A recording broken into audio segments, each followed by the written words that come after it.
my name is Simon and this is How to Build a Racing Car. This is a race report from the 7th and final round of the 2017 New South Wales Formula V State Championship, held at Sydney Motorsport Park. I came into this round in a fairly comfortable 5th position in the championship, though with some quick people sitting right behind me. All I needed to do to secure it was to finish the remaining races. I was interstate for work for most of the break between this and the previous round, but managed to get a few things done on the car. First was to replace the bushing within the steering rack. This had been a problem all year. It was well worn and meant that the steering system had a lot of play. Possible to drive around, but not ideal. I laid up a new brass bush and carefully installed it into the rack. I also replaced the seal on the rear right-hand axle after the issues that I had at the last round. Unfortunately, I didn't do a very good job of it, and oil poured onto the rear right-hand brake disc during the Friday practice. This put me in a position where I started a session with the brake bias too far rearwards, but then having to chase it backwards as the braking power reduced on that rear axle. With some help from my fellow competitors, I managed to get it sorted out, but especially after the last round, I wasn't too pleased having to deal with the brake issues again. I went in a different direction with the car's setup than I had done previously at Sydney Motorsport Park, increasing the tyre pressures and locking up the rear rocker to increase the rear roll stiffness. The car felt good in the final practice session, more oversteer than I'd like, but unlike the understeer I normally have, at least it felt like I had some options behind the wheel to orientate the car. Between Friday and Saturday before qualifying, we thoroughly cleaned up the rear brake discs and pads since the right-hand side had been covered in oil. Because of this, I found my brake bias was now further rearwards than it had been during practice. It took a couple of laps to dial it in, but once I did, I set to work getting a lap in. The car was feeling really good until something gave way in the rear. I was sliding on the car's belly. I let the car roll to a stop, avoiding the brakes or accelerator which might cause further damage. Once the coast was clear behind me, I jumped out of the car and behind the barrier. I spent the time trying to spy what the problem was at the rear. It was a shock to me having something fail. I'd modified the rear earlier in the year to increase its strength and reduce the likelihood of any failures. Once the car was back in the pits, I got the chance to have a look at the problem, and it quickly became clear what had happened. My design had a rod end with a right-hand thread, which was inserted into a bush which I fabricated. This bush had a right-hand thread on the inside and a left-hand thread on the outside.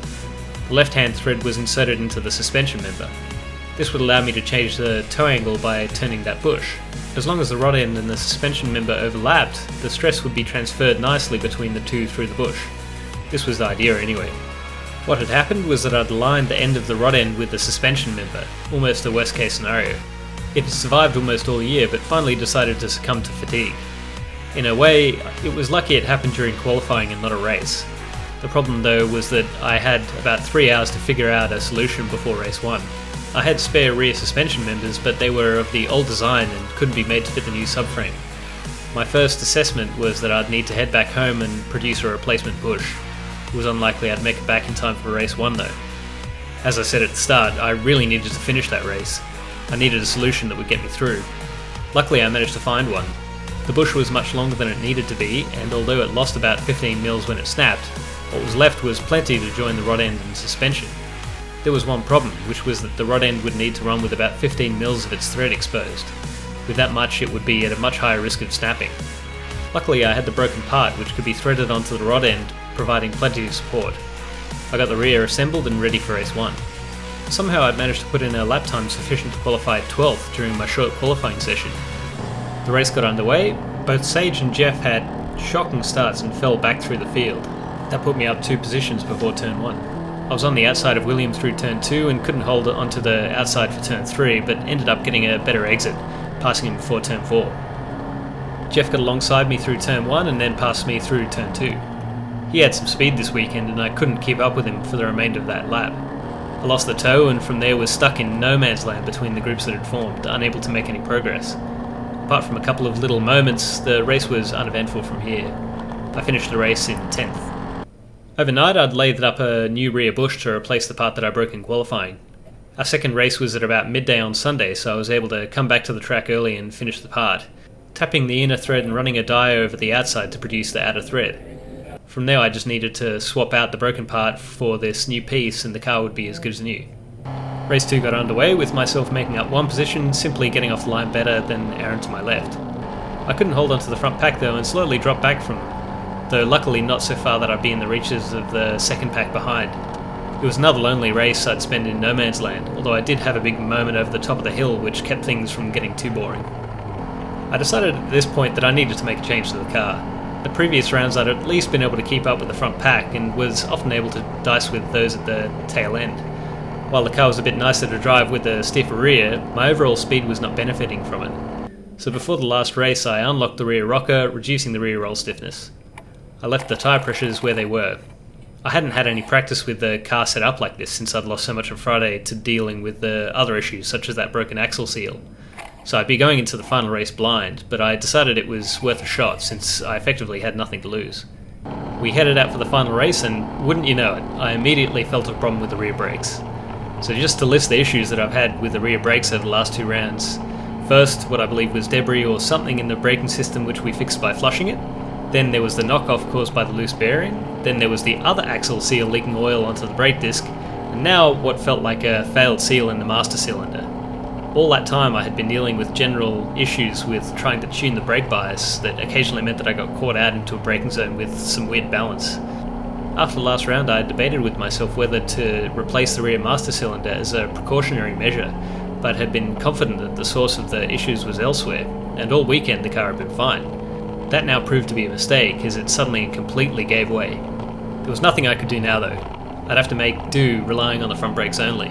The race got underway and I took a cautious approach to turn 2, braking well before the 100 metre marker.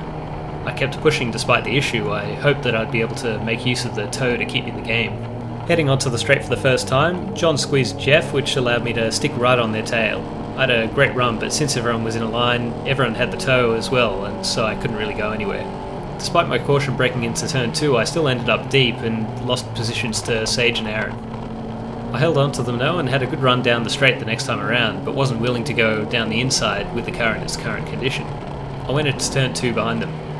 In front of us was a slowing Jeff. Somehow the power kill switch had become dislodged during the race and his car died.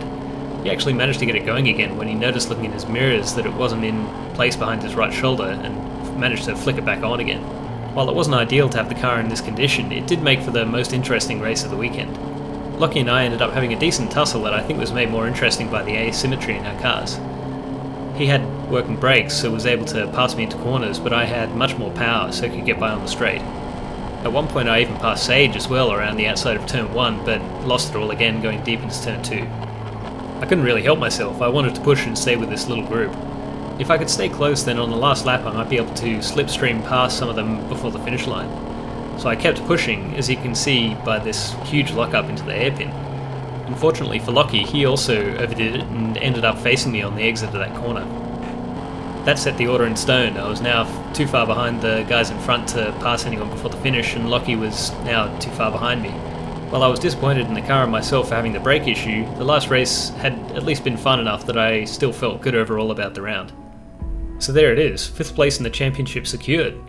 I ended up only 3 points from 4th. Perhaps if this weekend had gone a little bit better I might have made it, but ultimately I'm not too unhappy with this position. On more than one occasion this weekend it really looked like I might not finish each race, so that's another tick, finishing every race of the state championship. For the car's first year of competition, my first attempt at designing and building a car, these results far exceed the expectations I had at the start of the year. I'm absolutely bloody thrilled with the outcome.